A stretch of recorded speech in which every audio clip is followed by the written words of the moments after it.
I invite the audience to rise and join in the Pledge of Allegiance. I pledge allegiance to the flag of the United States of America and to the republic for which it stands, one nation, under God, indivisible, with liberty and justice for all. Thank you.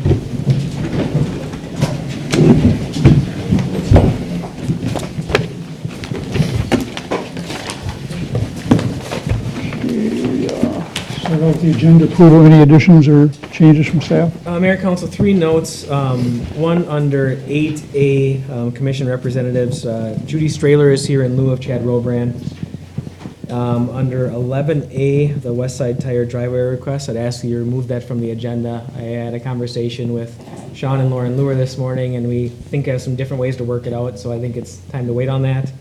And then I'd like to, at the end of new business, after the speed study request, add on appraisal authorization, and I'll walk through that at the time. So in 11. Add something else.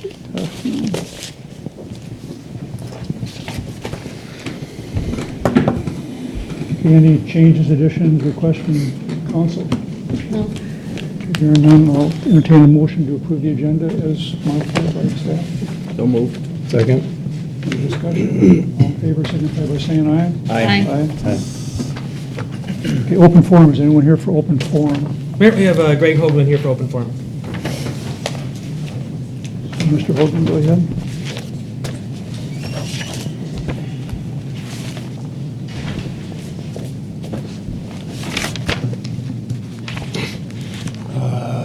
Good evening. My name is Greg Hoagland. I'm at 19220 Hackamore Road. I was up here last month, and I'm getting to be a regular here.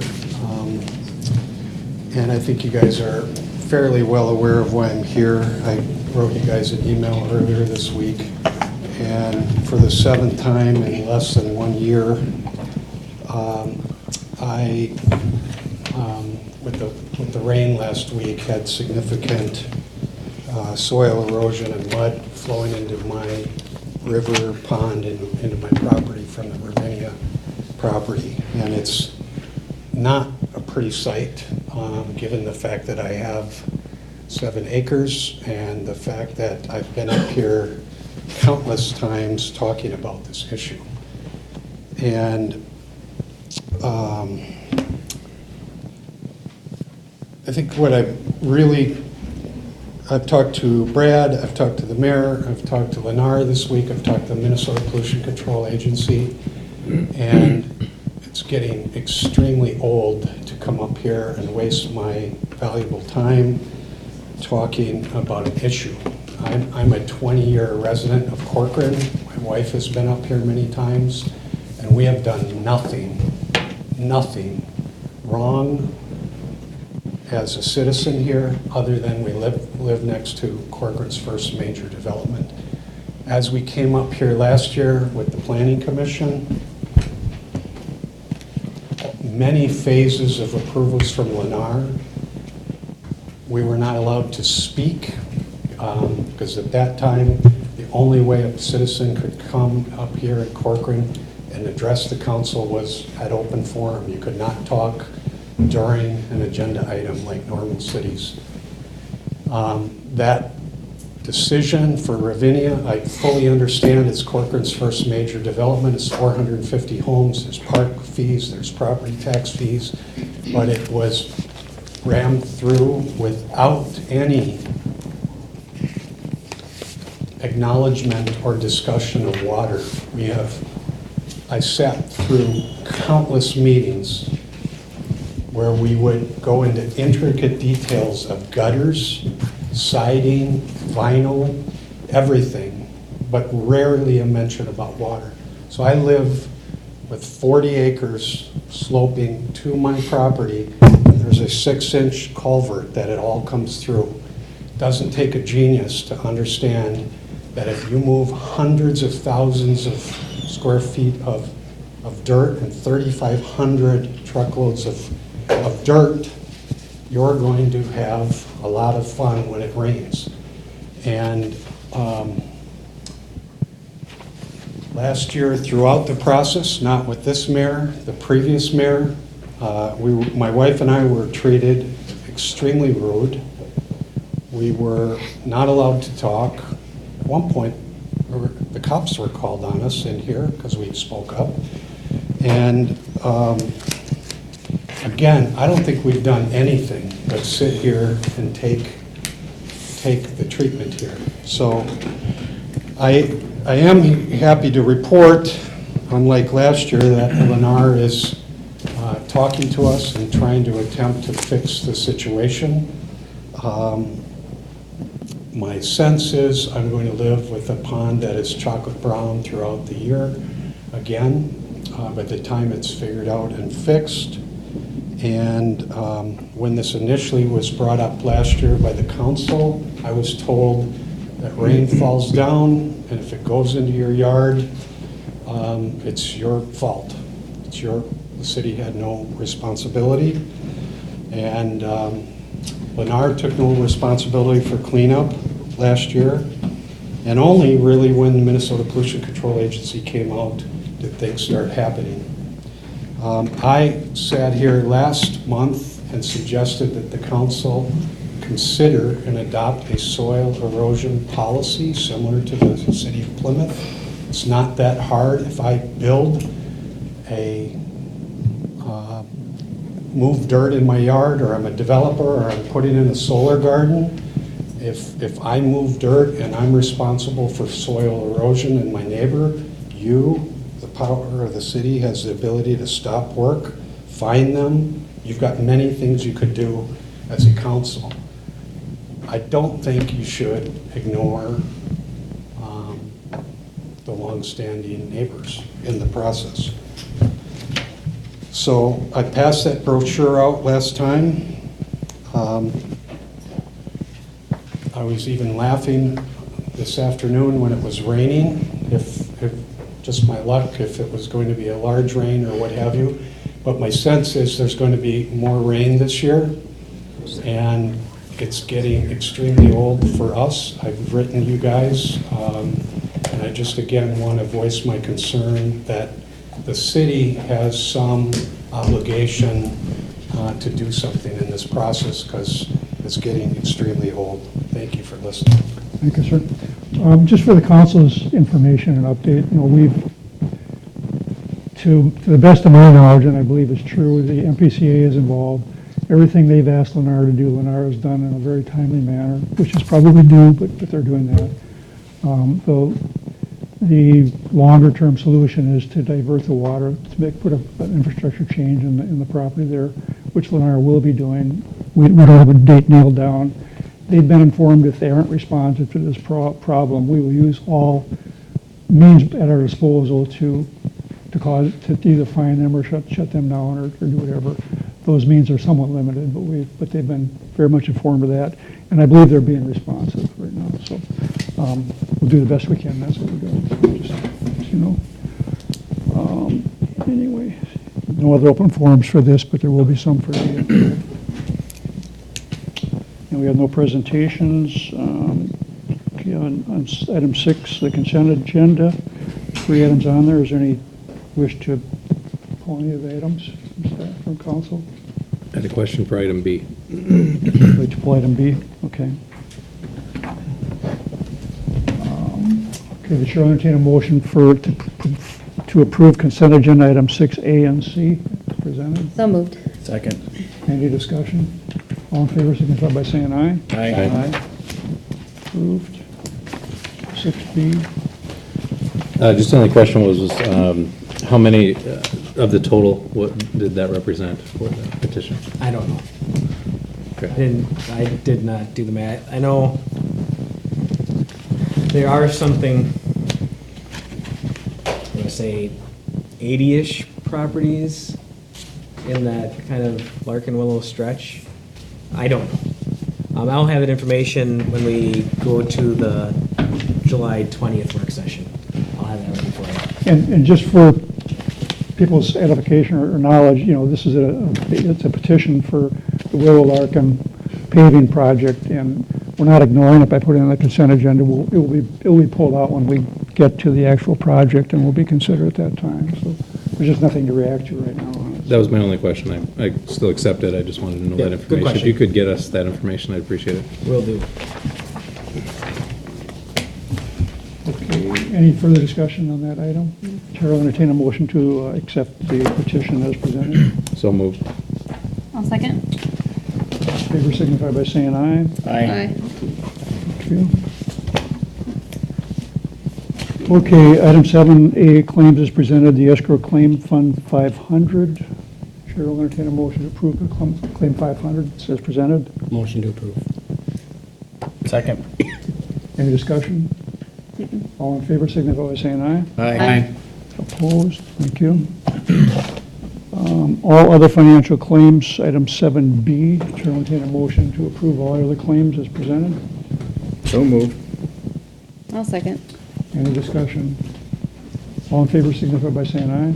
Aye. Thank you. Item 8A, our commission representatives, Judah Strahler, and who else is here from the, Dorothy Tice. Dorothy Tice are here. As we started last time, we'll give you you have the opportunity right now if you'd like to give us an update as far as what's going on or anything you'd like to present right now. If not, that's fine, and if something comes up that you're involved in on the agenda, certainly, ask to be recognized and we'll let you. And Mayor and Council, I forgot to mention before the meeting, but Judy Strahler was nice enough to take Chad's spot as long as she promised she wouldn't have to talk to me. Okay. So I did promise that to her. Well, there's no pressure on having to talk, we just have the opportunity, so. Okay. So having passed that crisis, we'll go on to item 8B, planning project update. Is there any questions on that? It's just a matter of accepting it. Any questions or observations from council? Accept that as presented. Item 8C, the code compliance report.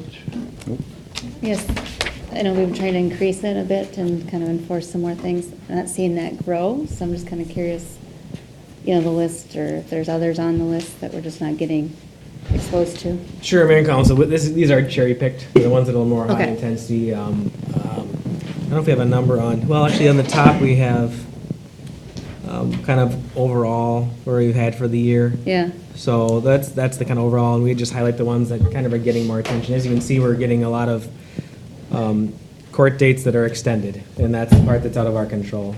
so I'm just thinking, and I guess, do we start a little earlier, since that's what seems to be the case, is that Yes. it keeps getting extended?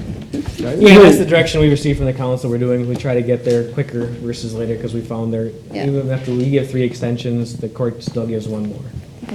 So, yeah, we're just going to presuppose the court's going to give an extension, and we're going Yeah. to really short circuit the whole process a lot. Just for the neighbors in the area. It's been, so, Would it be possible for me to talk for just a couple minutes or on this subject? not the way you're presenting yourself. We have an open forum Oh, I'm sorry. process where if you'd like to get on the open forum, you can fill out a card and be recognized by that. So we just can't have interaction going on back and forth without it being formalized. If you'd like to do an open forum card, you can give it to the staff and they'll take a look at it and try and work in.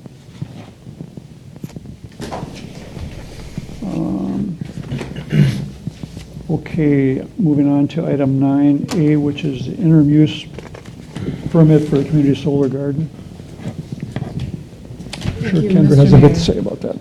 I'll be brief. We did review this interim use permit previously, but I'd like to highlight a couple of changes and updates since the last meeting. So this is a request to allow community solar on an 80-acre site, community solar garden on an 80-acre site north of 50 on the western border of the city. Community solar gardens are an interim use permit under our zoning ordinance. This is close-up of the site, County Road 50, County Road 19, and this western property line is the city border between the city of Corcoran and the city of Greenfield. The Planning Commission held a public hearing at their May 4th meeting, and there were several residents present to speak in opposition of the request. The Planning Commission reviewed the item and voted 3-2 to recommend approval of the request. And since that time, the applicant made some changes to the plan to address landscaping and screening. Those were presented at the May 25th council meeting. At that meeting, the council tabled the item and directed staff to obtain an appraisal or similar funded by the developer's escrow to determine valuation change to homes on Rebecca Park Trail due to the development of any allowed use in the rural residential district. The city reached out to several appraisers and ultimately contracted with CBRE to complete the study. That was distributed on Monday and found that there was, in the appraiser's opinion, there was no discernible impact on market value of the neighboring residential properties. The council has that full staff report, but that's the abbreviated version of that report. The application has been reviewed for compliance with the adopted ordinance, and if the interim use permit meets the standard of the code and the zoning ordinance, cities must approve interim use permits. This is the project site plan that was presented at the last council meeting with some additional landscaping provided along that west property line. The resolution is updated in front of you tonight, I believe. I didn't have one at my spot, but I think you did. We have received, since the council last met, an updated decommissioning plan. We received that on Monday. That decommissioning plan has been reviewed by engineering staff and planning staff together, like we do all development contract cost estimates, and we believe that those fees are accurate. No credit is given in that decommissioning and site restoration number for recycling or salvage of the equipment. It also does not include landfill disposal costs, which is consistent with the standards we used for the previously approved community solar garden, which we have the financial guarantee in place for today. But in reviewing that, staff does recommend that decommissioning and the financial guarantee for decommissioning include the umbrella of decommissioning, which would be demolition, restoration, and landfill costs. And so the resolution in front of you reflects a total of the $558,820.33. We do recommend approval of that adopted redlined resolution as recommended by the Planning Commission based on the finding that the ordinance standards have been met. Mr. Mayor, and I kind of got out of order here. Typically, I've done the public comment before the presentation. I missed that up. So maybe we that's move fine. into two public comments before we go to Councilmember Bottom's information, if that's Yeah, I okay. think we should, just to get the input. No, that's on me. So Cecilia Kavanaugh, if you'd like to speak, you can speak.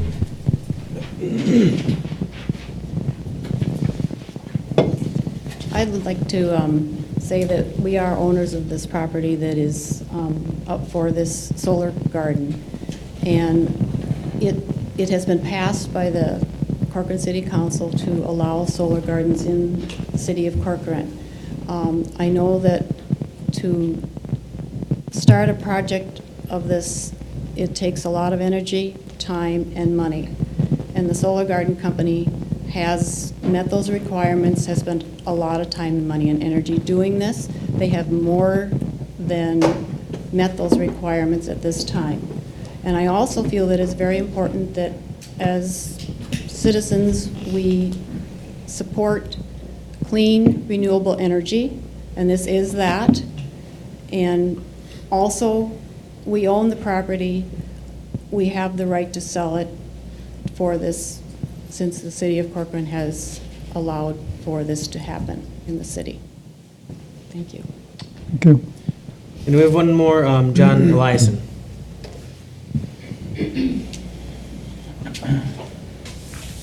I'm John Eliason. I live in Greenfield. If we looked at the map, we're one of the ones that, along Rebecca Park Trail, that our outer front door and windows and what have you looks out over this proposed solar field. One of the, it seems like the sticking point is the diminished value. And we heard just a moment ago about the appraisal. So this is the appraisal. And there's two comps in the appraisal. One is affected by a solar field and the other's not. The one that's not affected has no view. Makes sense. The one that's affected has a view. We have a view. Our view will be the solar field. So per this appraisal that you guys paid for, and we're just talking about, this says that there's no effect. There is effect if you have view. And we have full view, out our front door. So feel free, it's on page 37 is the result of that. So it is diminished value. And it's not just diminished value to us, it's to our neighbors. It's diminished value to the property in Corcoran to the east that should sometime they want to develop it. It's a diminished value to any property that has a view. So the analysis that it doesn't diminish value is clearly not right if you look at the page it referenced. So there's a saying, you probably all heard it. You can put lipstick on a pig, but it's still a pig, right? And though a project that's maybe not a fantastic project can be wrapped in something that sounds cool and green and good, like solar, it can still be a pig, and of course the company that wants to have it go through, probably hopes that we're too busy, maybe we're too naive, maybe we're too hasty to figure this stuff out and look a little deeper into it and see really what it means and what the impact could be, not only environmentally to your city. So I would hope that you prove them wrong and vote no. Thank you. Thank you, sir. And Mayor and Council, there was a PowerPoint submitted by Councilor Bodema. If you want to walk through that, I could click through it, or if it's up to the council. That's whatever Councilmember Bodema would like to do. Yeah, I'd like to run through it Chance to speak. if I may. I just had, it's lengthy, but I'll try to keep it. Is this facts, or is this something we should approve and have a debate on? You know what I mean? I'm just trying to think fact-finding versus opinion. I'm assuming it's going to be a real quick overview of an opinion that he has and some facts, hopefully. But I'm guess I also don't assuming know. it won't drag out for a long time, but No. we all have the right to present some cases on this, but Sure, I'm just thinking when. state of the subject is all, yes. I guess I've got sources if you need them. I'm comfortable sharing that with you. I just want to go over a couple things. Some are redundant. We've talked about it before. I want to talk about why we have the solar decommissioning plan. It's part of the application, and you must have one. And the reason for it is to set aside money to take the solar field down in the case of bankruptcy or in case of a decommission. So why is that important? The solar industry in Minnesota is 4 years old. Today it's subsidized. It's subsidized by the state and federal level. 2 days ago, the state of Nevada, the governor took away the subsidies by 2 solar companies in Nevada. The headline was Nevada governor kills renewable energy with deregulation. So the fear is that there's a deregulation or in Minnesota subsidies end.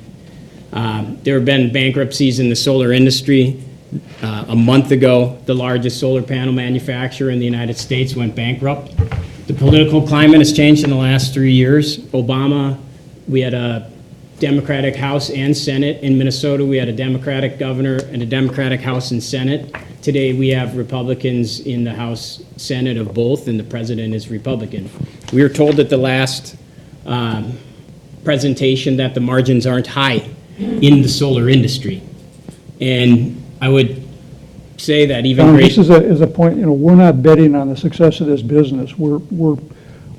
So I mean, to the point that you're trying to make that point. No, I'm understanding. It's irrespective of whether they're successful or not. I agree with that. However, when it comes to decommissioning, That's why we have a bond. we have to, I know, so just bear with me a second. I want to talk at the next slide, decommissioning. Now, we asked for a realistic figure on the decommission. And this is from the solar company. The next slide. So if you break it down, the total cost of demolition and removal, $514,000. The first arrow. The second arrow is what the solar company presents as salvage value, and the third is the demolition minus salvage. So in theory, if the project decommissions, the city makes $33,425. I want it to be clear that in a bankruptcy order, the city would be number 7. And I know you got rid of that, but we asked for an honest evaluation of what happens in a bankruptcy in a decommission, and the revised decommission schedule had value going to the city for used solar panels. I just want to be clear that there are 6 people ahead of us. If there's a bankruptcy, we don't get the value for those solar panels. Excuse me, John, but that's why we're bonding the $500-some thousand, which wouldn't be involved in I a get it. bankruptcy. Yes, I understand that. Okay? Carry on. So we can skip this part. So what is the salvage value? This gets straight to the decommission. In our last presentation, I asked what it's comprised of. The presenter said there was 75 to 100,000 or 100 pounds of aluminum in each panel. 21,960 panels on our 40 acres. Next slide, please. I asked specifics. These are our modules. The next slide. Our panels are 49 pounds. There can't possibly be 75 to 100 pounds of aluminum in those. Next slide. Our panels are silicon-based multicrystalline panels. Next slide. So at max, it's 4 pounds of aluminum. Next slide. So what about beams? Beams are steel, not aluminum. Next slide. Okay, this is a big one. Do the panels have value outside the aluminum? So what's really important is this is from the International Renewable Energy Association, and within this 130-page document, they talk about where the solar companies and industry is as far as recycling goes. They talk about recycling. In that first paragraph, there are no recycling plants. I discussed, they presented their decommissioning plan, and I talked to the creator of the decommissioning plan about their decommissioning plan and asked him, what do you do with the panels? If you look at the highlighted in red in the circle on the bottom left, it talks about what's in solar panels and what do you do with them. And we talked about last time that there's no cadmium in these particular ones, but there are lead, there is silver, and this talks about the composition. There is that some parts are recyclable, some are not, but there's no way to separate them. On the far right is another page from their industry. It talks about recycling in the future, not today. So if there was a recycling program, they wouldn't say, how do we create a recycling program? And this is the next page, please. Irrespective of that, John, we're assuming they have no value. We've gotten I get it. quotes today to get rid of them, and we're covering our costs for that. I know. This sounds like opinion versus So facts. It's from their own industry, and there's a point. that's fine. Okay, so get to the point, please. Yeah. Keep going. So where can we put the non-recyclables? What can we do with them? In theory, they said we could put them in landfills. We got a quote today from the landfill. I called every landfill 2 weeks ago and asked them if they would take them, and all of them said no. I called every electronics recycler given to me by Hennepin County, and all of them said no. There was not a place to put them.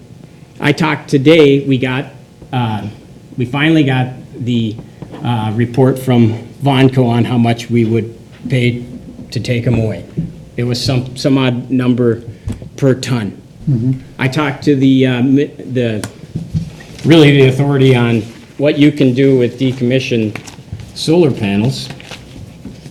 It's the Minnesota Pollution Control Agency. I talked to them today and asked them, what can we do with them? And when Vonco sent us the approximation of dollar amounts, I specifically asked, are you sure that you can do it? Have you subscribed to the MPCA's? They have a required analysis of the composition of the solar panels. I don't know if you got the email at like 4 o'clock, and they revised their estimate for how much it's going to cost us to get rid of it. It's not the one that is in the packet. I have one with me, and I have it in red, what they changed. There's 38 tons of hazardous material that's included in what originally was cheap ways to get rid of it. 38 tons. I asked the MPCA today, what do you do with 38 tons of hazardous material? And they said, we don't have a hazardous material dump in Minnesota. It's in North Dakota. Okay, but did hazardous material or solar panels? Hazardous material. These aren't 38 tons of hazardous material, I would suggest. The quote we got was that $130,000 for disposing of them? Have they changed that quote? I have not seen anything different. At 4:13, I got an email from Chris from Vonco crossing off transformers with removed fluid off of the things that they can get rid of. They crossed off switchgear, capacitors, and fuses, and et cetera, off it too. They can't put it in a landfill. Those are all things that are used all over the place. Okay, let's finish with the, so they've taken the transformers out and the capacitors out. Yes. Okay, and I would note that transformers and capacitors are used all over the place, so not just in solar farms. Well, they still can't But take for it, electricity, you got transformers and capacitors. but not to the volume that they have. Keep going. They're not landfill friendly. And they haven't passed the leach test in Minnesota. I think that in talking to the MPCA and talking to the panel, we asked for a decommissioning plan of the solar panels that would be used. And they did not do an actual leach test of our solar panels. And they didn't test them for their components. Next. That's what I did to figure out how much it would cost and what's in them. Next page, please. 38 semi-trucks full of panels. We didn't get a quote on recycling till today.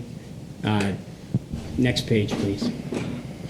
I think we're under by $1 million on our decommissioning.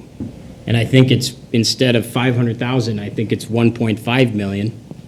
And they still haven't given us a decommission estimate for our site with our panels.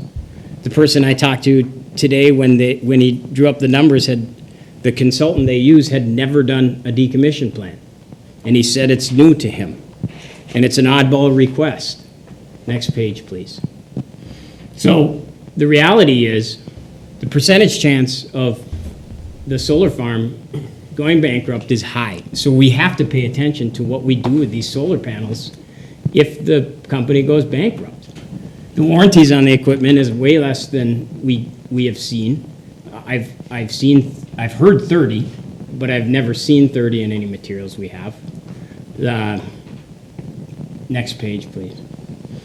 We have not waived the bonding requirements, but we have not received what I would consider to be an accurate decommissioning cost. And as of 3/59, they delivered something that I asked a couple questions, and they had to redo it, which tells me they weren't thorough in the first place. The numbers we get and the numbers we've received are inaccurate. And I would say we need to start at a higher number than 500,000. And I would suggest we start at 2 million until we get from the MPCA that we can put these in the landfill. They haven't done the testing on these in Minnesota to see if they can go in the landfill. Because I asked them, and they said no. Who? I asked Vonco. Okay. I asked MPCA, who does the testing? And they said, we do the requirements, the company is responsible for the testing. Okay. And I guess I would ask staff, what's the viability of our disposal costs and the quotes that we've gotten? Well, again, I've reviewed them with engineering staff. Engineering staff works on sites like the TCAP site in Arden Hills. They're fairly familiar with the costs of demolition, construction, and they believe, to the best of their ability, that these are accurate numbers for disposal of solar panels as well as for demolition and restoration on the site. We don't do a lot of decommissioning. We do all kinds of big projects, and this is the only one that has that, and it's a little different, but Wink felt that those were reasonable numbers given what we know today. Mhm. And that's what we have to go by, is what we know today, so.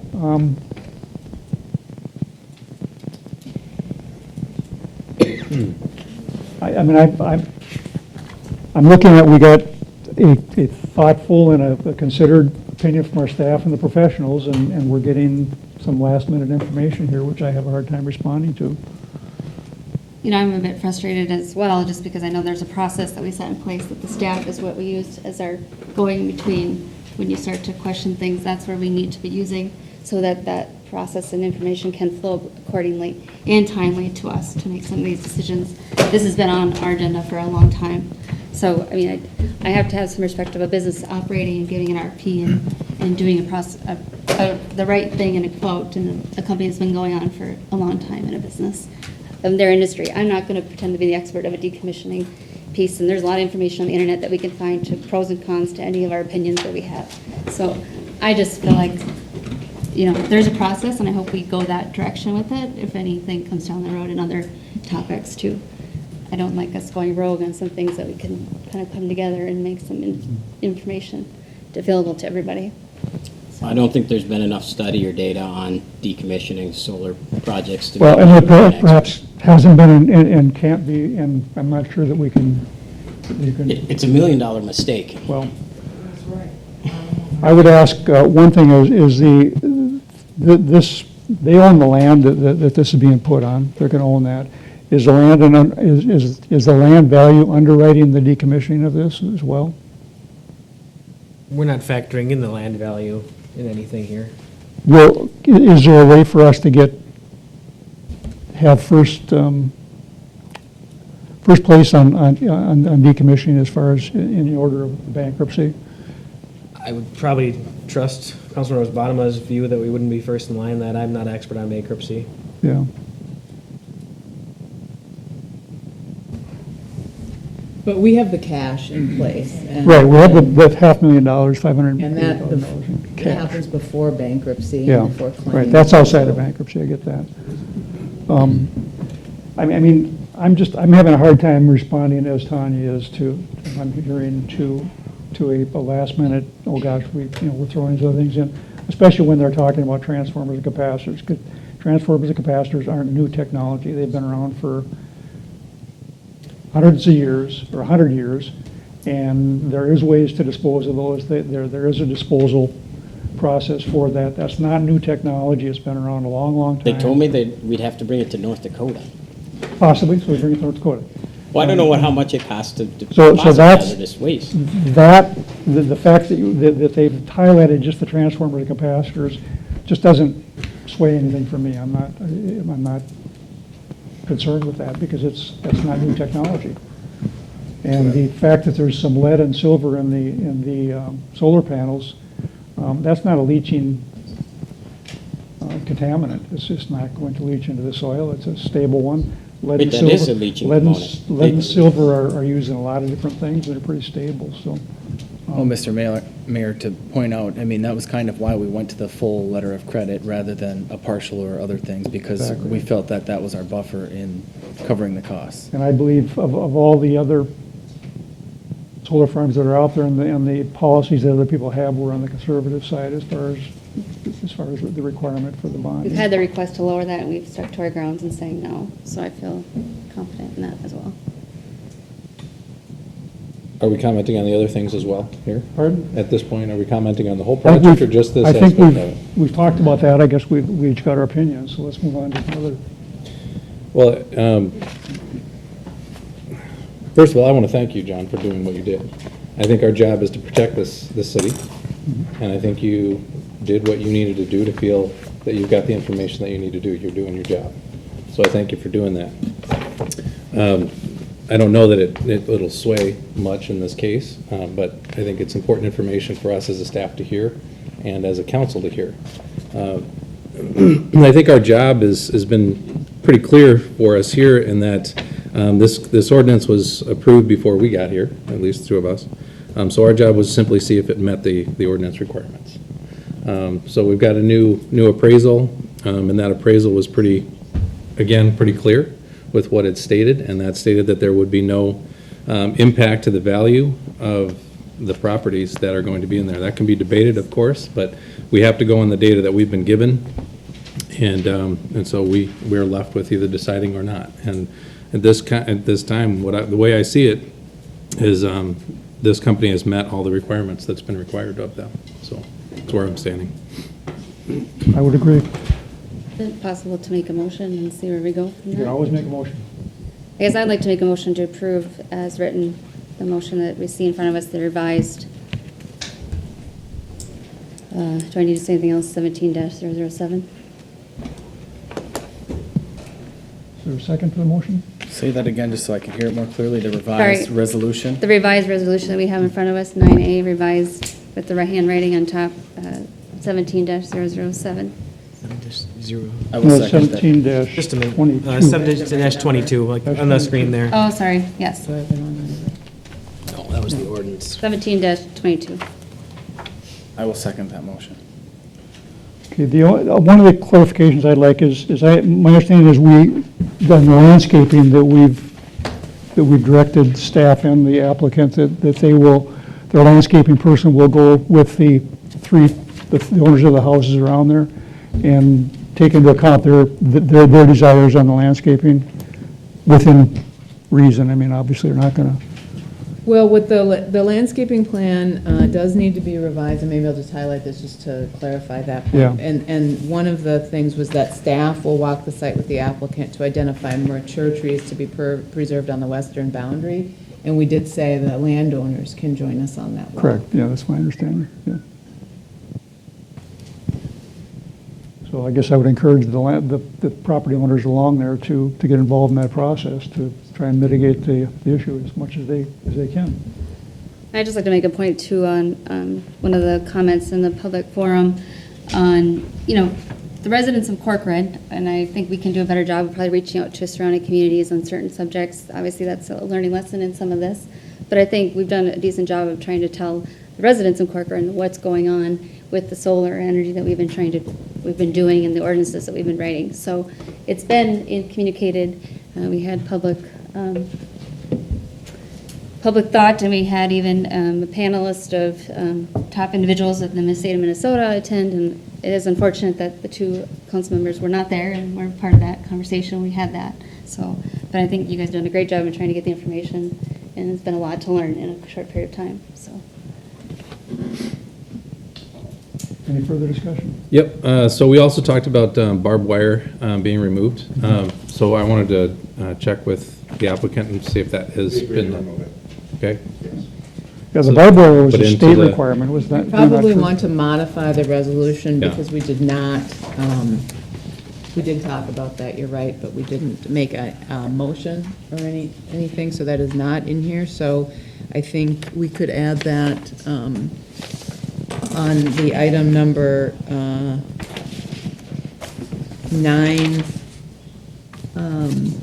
F talks about the fencing, provide a fence detail for review and approval, and we could add something to the effect that barbed wire will not be permitted, or, I don't know what the alternative fencing is, so I can't really speak to There what was that is. but- some mention of deer fencing in a project somewhere, whatever that was, something that was more. We can't do that.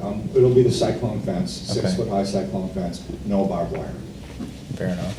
I guess I was comfortable with the language as it was presented, that a fencing review would come in for approval, and if staff is okay We can working just with that.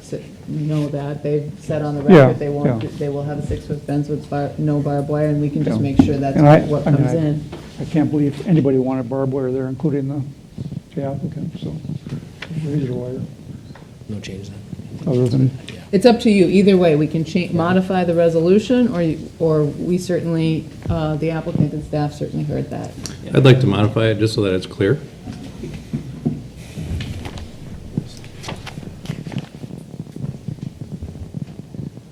and just add something that We could say, provide a fence detail of the proposed fencing without barbed wire for review and approval by the city.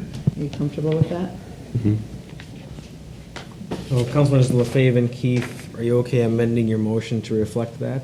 Yes. Yes. So the amended motion and amended second, Jessica, are you okay with that?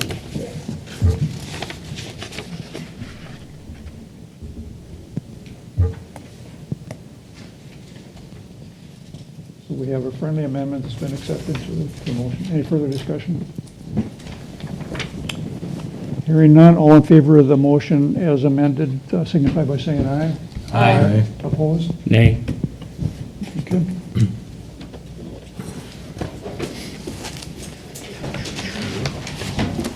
So, that's that.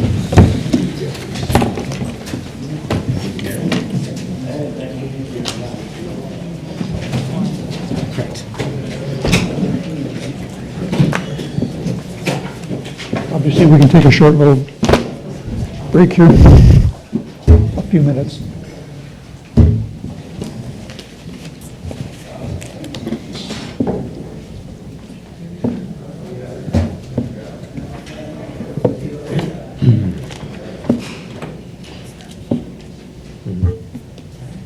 Okay, I guess it's not going to be too disruptive. Let's move on.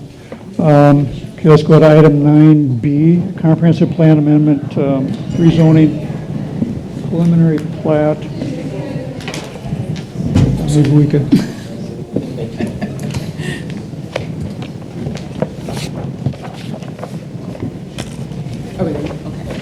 For the Bass Lake Crossing development. Thank you, Mr. Mayor. This is a request from MI Homes of Minneapolis for a comprehensive plan amendment to amend the land use map for a rezoning to PUD, a preliminary plat, and a PUD preliminary plan for 97 homes on 51 acres at the northeast corner of County Road 10 and Maple Hill Road. So the site does include this parcel here, and is on both sides of 10 in this location. So it does include this piece. No development is planned on this piece at this time. By way of background, the Parks and Trails Commission reviewed this request on May 16th and then again on Tuesday, and they did recommend the option B presented by the applicant, which is a trail that comes up the east side of the new street and then moves to the east, comes off-site a little bit here before coming back on-site.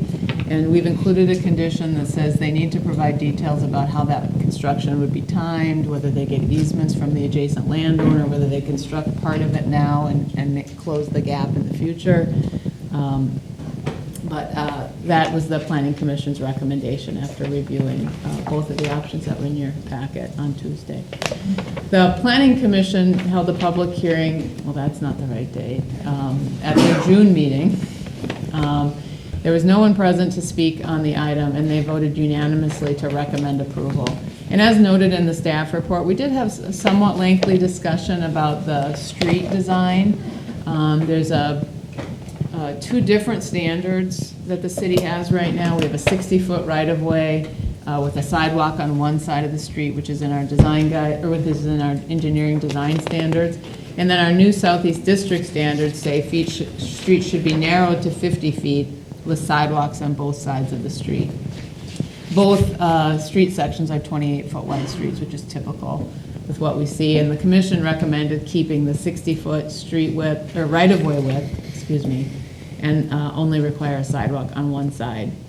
And then at that meeting, the applicant added a request for PUD flexibility from the design standards for 3-stall garages. If you recall, we have a number of design standards for single-family homes, and one of them says not more than 55% of the front face of a building can be garage.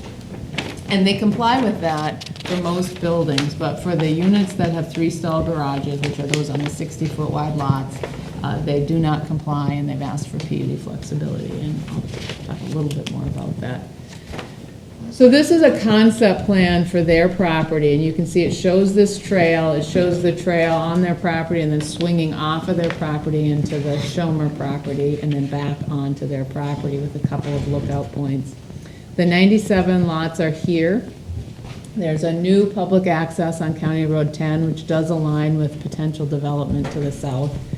This is a ghost plan that we require all applicants to do if there's a potential for a street connection. We want to make sure that where MI Homes stubs this street, it allows potential development on adjacent properties. So this shows how a future street connection to Old 101 in front of Lions Park could work. So this shows just conceptually that something could work. This is not a proposal on this property. They are not party to this application, but I just wanted to show that we looked at that. The land use change is for this property right here. It would change from mixed residential, which is 8 to 10 units an acre, to low-density residential, which is consistent with the property to the north. That has a density requirement of 3 to 5 units an acre. We're still waiting for the final calculations from MI, but they're within that range. And this would make the zoning that's on the property consistent with the land use. We have a weird situation where the land use plan says it's medium density, but the zoning ordinance says it's low density. And then they would rezone the property from that low-density RSF3 zoning district to PUD. And that would allow them to provide these villa-style homes on smaller lots than we would typically allow, with smaller setbacks. And in exchange, they will provide higher quality development. They do a nice product with a lot of articulation in the buildings, and would comply, with the exception of the garage, with all of our design standards in our ordinance. So as I said, it's 97 lots and 6 outlots for ponds scattered throughout the site and wetlands throughout the site. And it would likely be developed in 2 phases. As part of the final PUD plan, we need to see that phasing plan. I don't yet know what that phasing plan is. This new access point will require turn lanes on County Road 10. And later on your agenda tonight, you have a concept plan for the property to the south. So depending timing of that, we'd want to work with them to make sure the road improvements can be timed in a thoughtful and cost-effective manner.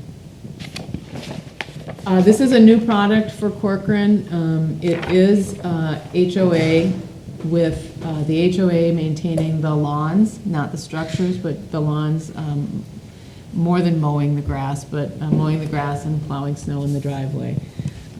Single level living generally, vinyl siding with brick or stone. And again, as I said, we would require higher standards for those buildings that front on County Road 10 and Maple Hill Road, so that the backs aren't plain flat boring backs. Typically the products that MI Homes has shown do have articulation in the back and would comply, it appears, with our standards, but we will be watching that closely like we did for Lennar along 101. This is an example of some product type. They do have a number of neighborhoods. You may have looked on their website or even visited some of them, but they do have a good amount of variety in their products. This is a view of the rear yard, so you can see there is some interest in higher finishes, variety in colors, which are things we'd want to see, in particular along the County Road 10 elevations. The landscape plan, we had, during the sketch plan review, some conversations about this section where the new public street is close to County Road 10. The new public street's 4 feet lower from 10, and there's about a 70-foot separation between the pavement sections. And Public Works has looked at the revised plan. They initially had some concerns about safety issues related to headlights of cars along here being distracting to cars along 10. And they've reviewed the fencing and landscaping and feel comfortable with the revisions as proposed. We still have a condition in the staff report that the street trees are provided and that they really look at the landscaping along 10 to make sure that there's adequate screening either through preserved trees or new landscaping for these homes. Most of the trees on site are located in a couple of areas here around the homestead and here. They generally, around the homestead, will be removed. These will generally be preserved up here in this wetland, but if you've been on the site, there's a lot of stuff in there. Let's call it stuff. So there will be some limited tree removal, but the idea is to preserve the bulk of those and still remove the garbage and junk from the site.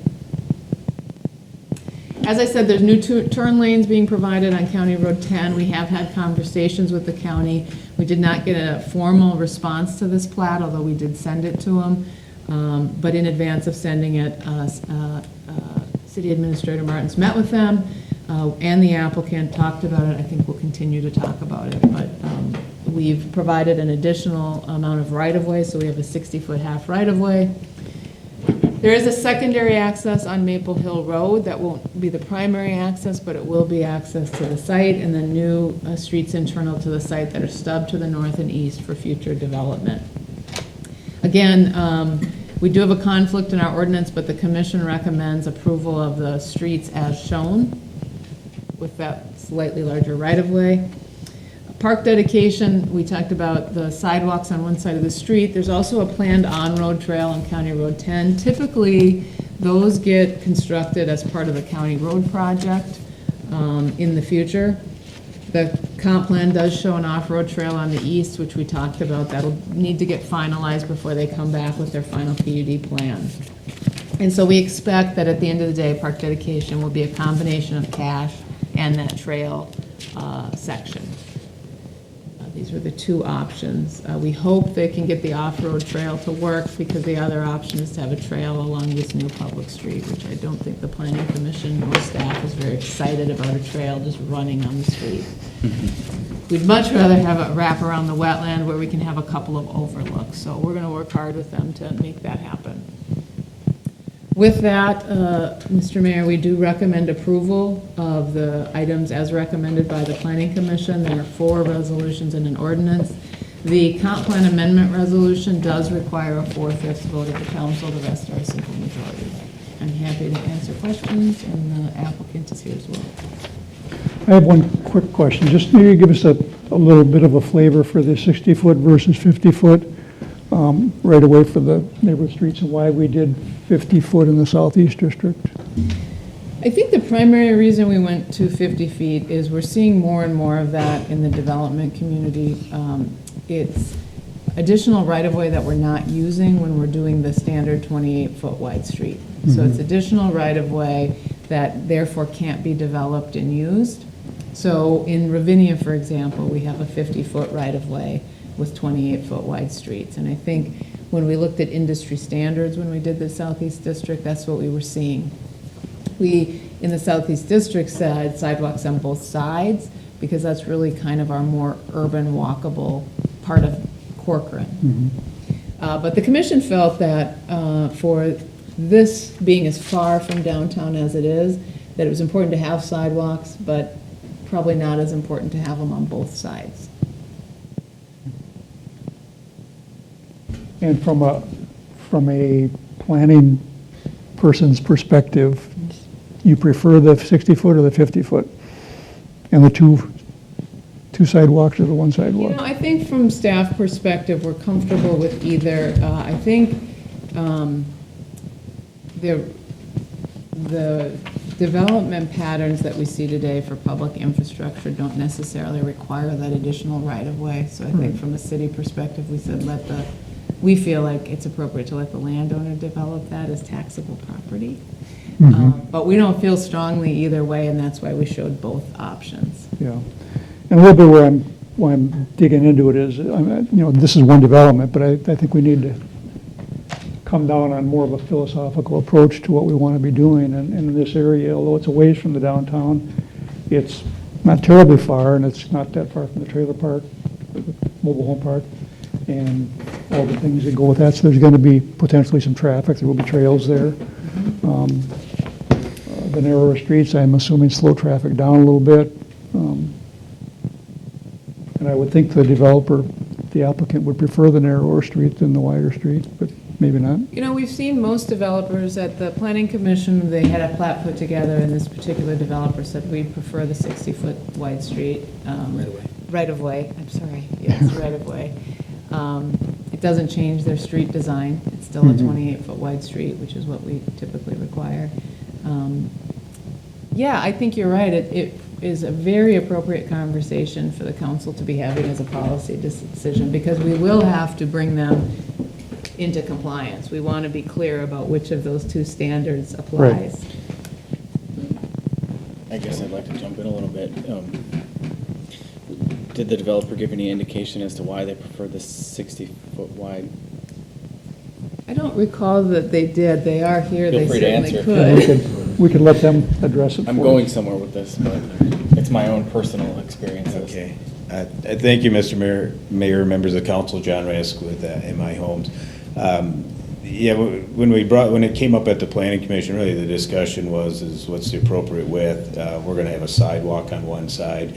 So from our standpoint, we just want to make sure we got an adequate amount of space between the sidewalk and the front of the garage to park a vehicle, and whether that's right of way or front yard setback. The right of way is an imaginary line, but when you get between small utilities, the public sidewalk, the street, either you're going to end up with 50 feet, maybe a little bit of easement, or 60 feet of right-of-way. So it's not a big difference there in terms of design. Some sites it makes a bigger difference.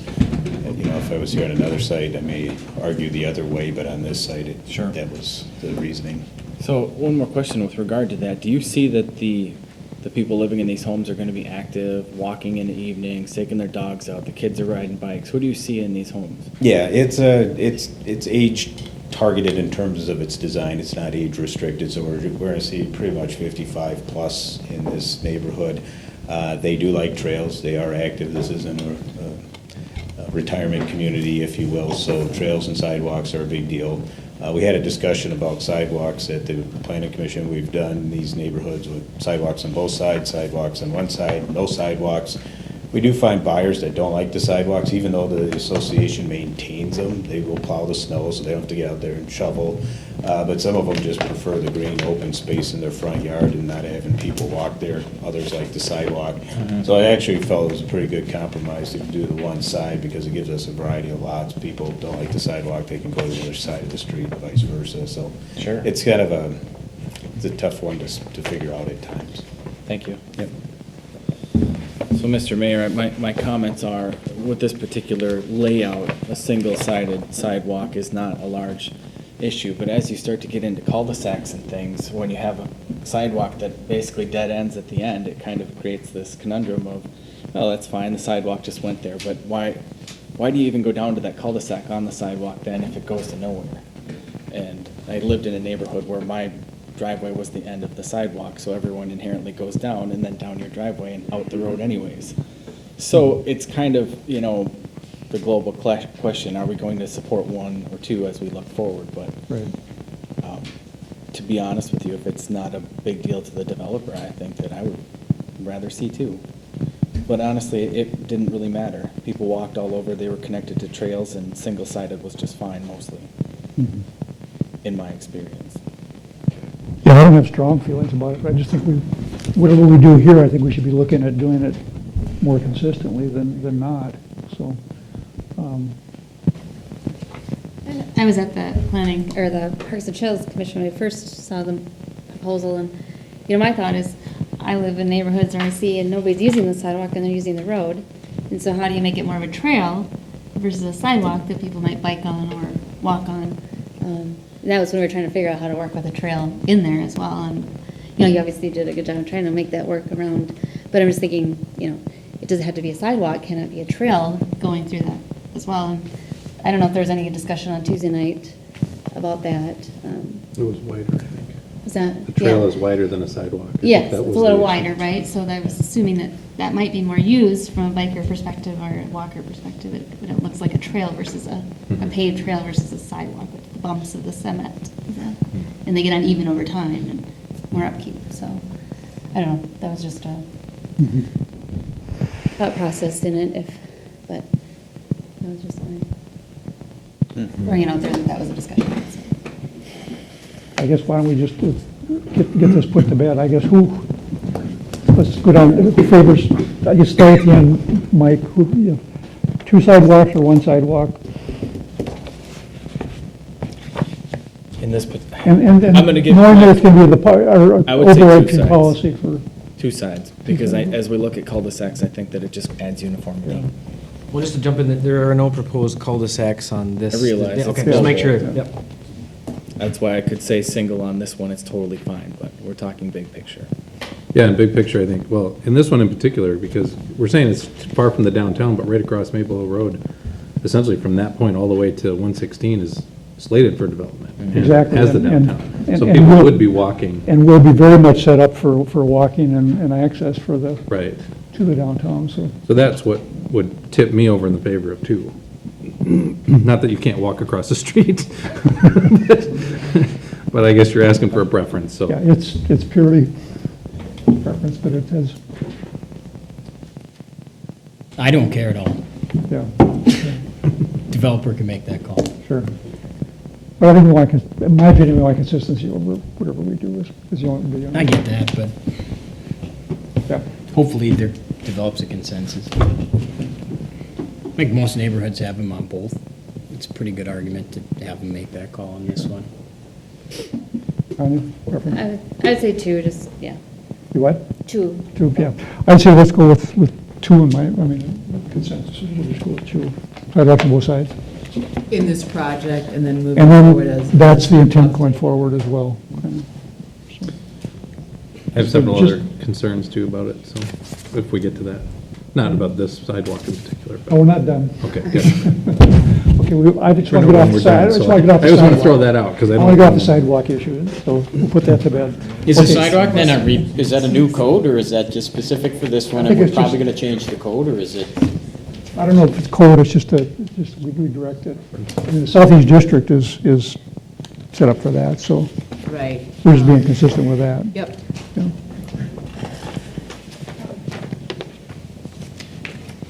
Dorothy? Information comment. What did the trail, well, they haven't gone for them yet, but there's, a trail has to get through there somehow or other. The trail's on the east side of the property, along the property, the east side of the property line. I had thought that would be a good place for a wider street and trail on the street. That's what I was Yeah, just and- talking about, Dorothy, but we figured it out, they figured out how to make the And trail. that's what they moved it over to where they can get more overlooks and that sort of thing, more of a trail.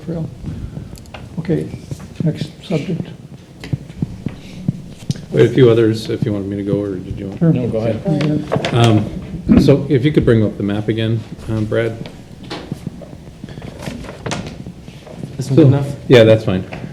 So first of all, being that we live here, it's one of the huge concerns for me, which I don't think has ever been addressed very, very well, is this street, the connection with 10 and Larkin, because it's being developed here.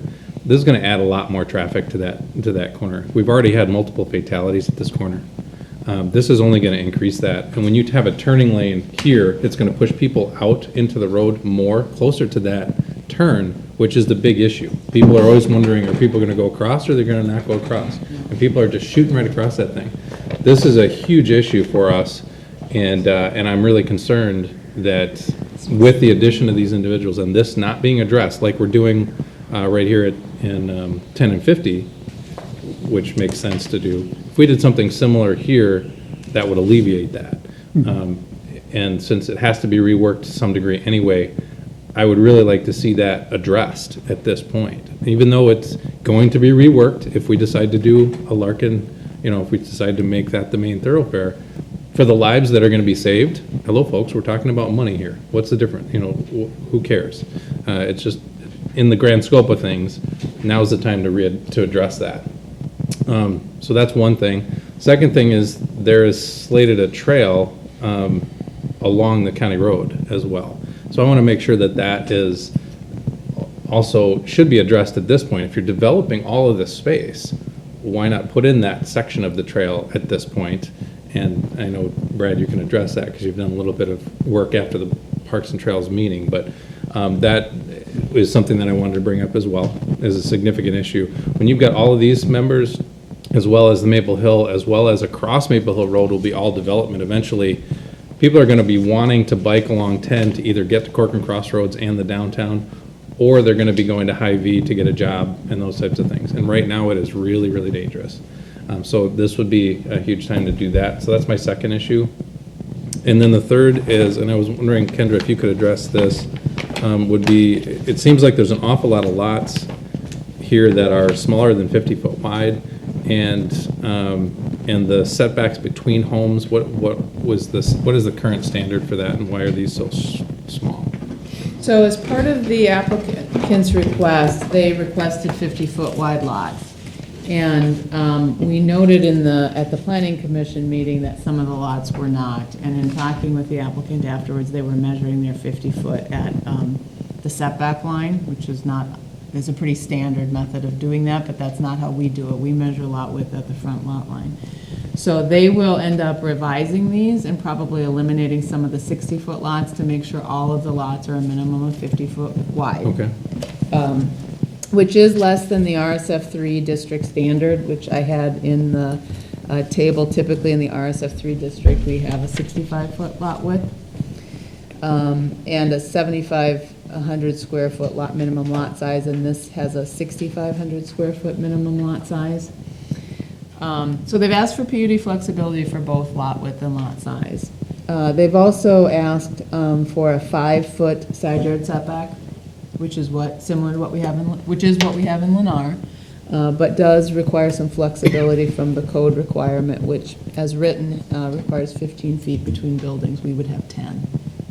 So my concern with that is, I mean, it's been thrown out quite a bit, like we just want some flexibility. To me, it sounds like that's a standard that we set for a reason, and we're getting very flexible on it. And I went up and looked at M&I, your River Hills, and the homes that have the 15 and the 60s look great.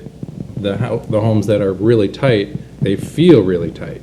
And I don't like that feeling. I know that when we're talking about Corcoran, a lot of folks are upset with that concept. I don't know why we're shooting for this flexibility as a council. Why wouldn't we require what we've set as code or as a standard? So Mayor and Council, just a couple things. And first, just to jump back to Councilmember Dejewski's first transportation-related questions, I guess, or comments. Regarding sight lines, we will be working with the county, and MI's already done this. We met with the county. We're at this intersection, sight lines will be improved through this project. It's not going to be teed up like the 1050. That was a separate project through an overlay, and it didn't require any right-of-way acquisition. It was kind of unique that it worked out, and that'll be done later this year. There's no proposal to tee this up with this, but like I said, we are going to work with the county. How that would happen is this is it'd be off-site construction, so we would put a feasibility study together and figure out to do what we want to do, it's going to cost X dollars. And then through a development agreement, we would say MI is responsible for X percent of this improvement, and that would be done at time of final plat. So we're still in the finalizing. I don't think I've seen the final design of this kind of full area here, but sight lines will be improved with it. Not great. I just want to mention that. So let me follow up on that. So the bottom corner down here, the outlot on the other side, yep, is not being developed, but it will be owned by the owner. Why wouldn't we turn that road at this point and tee it off right there? Because you've got access to that lot. The owner would have access to granting us use to that, in theory, where that could be teed off, and then it would be a lot safer. So I guess a couple things. We as staff went into those meetings with the council's intention that this road will be realigned and this road would be dropped down in the Larkin alignment. When the applicant came in, they worked with that at staff's direction and said, we'll keep this because then when this road is dropped, we can put more homes on this side of this street and add 5-6 more homes right here, and it's more natural versus teeing this in. That was our thought process. Long term, this would go away, and that would fix the alignment.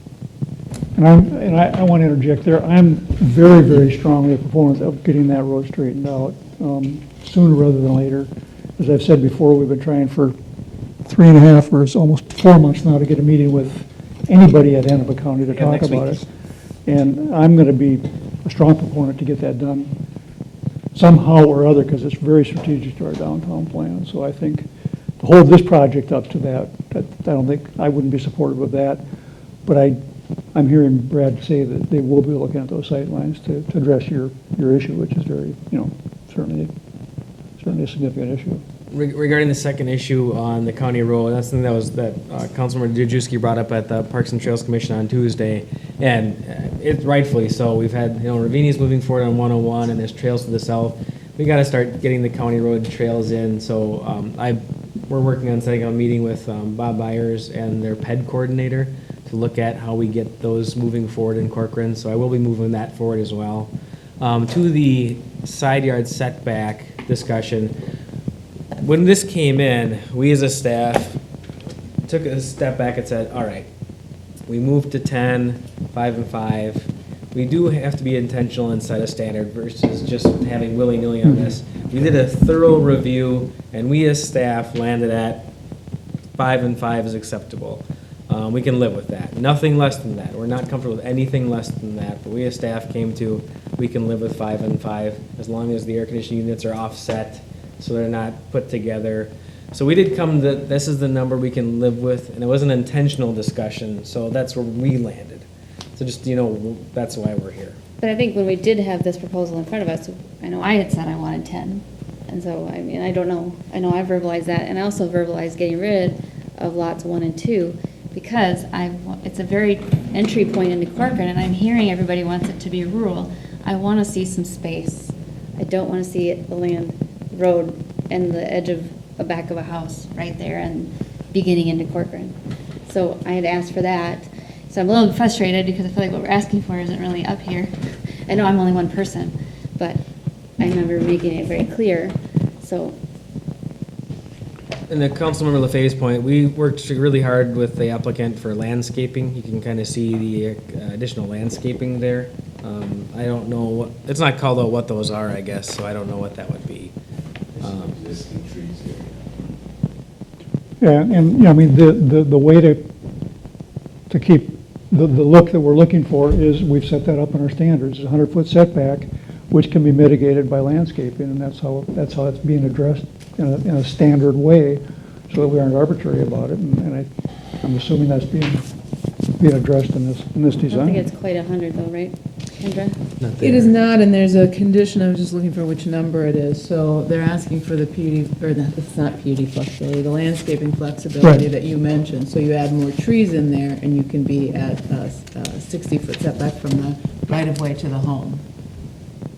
But then does that landscaping get in the way of this trail that we're talking about for county trails? The landscaping will be on their property, not in the right-of-way. Oh, I see what you mean.